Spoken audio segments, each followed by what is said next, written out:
ঈসার কুরবানি গুনাহগারকলল্লা। তুমি জানো নে ঈসাইয়ে তোমারে হদ্দুর মহাব্বত করে? আই তোমারে জানাই দিই, ঈসাইয়ে তোমারে বেশি মহাব্বত করে। ঈসাইয়ে তোমারে মহাব্বত করে দেহে তোল্লা বলি ঈসাইয়ে তোমার গুনাল্লা ক্রুশর ওরে কুরবান হয়ে যায়, আর তুমি গুনার তো আজাদ পাইবল্লা রাস্তা খুলি দিয়ে। আল্লাহর পাক কিতাবর সিয়ারা রুমি অল 5 নম্বর রুকু 8 নম্বর আয়াতত এন্দিলা লেখা আছে, মন্তর আল্লাহে আরারে গড়ে দে নিজের মহাব্বত হিয়ান এন গড়ি দাহাইয়ে। আরা গুনাগার আসছিলাম দে অক্তত মসিয়ে আর আল্লাহ বলি জান দিয়ে।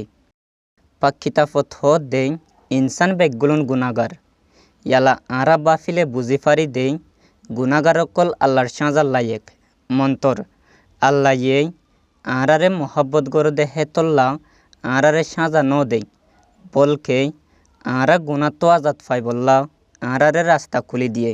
কে হলেই আরা যেতে গুনাগার আসছিলাম হেতে মসিয়ে মানি ঈসাইয়ে আরার গুনাল্লা ক্রুশর ওরে কুরবানো যায়, যেনে ঈসার কুরবানির উসিলাইয়ে আরা গুনাগার বেগুন গুনা তো আজাদ পাই।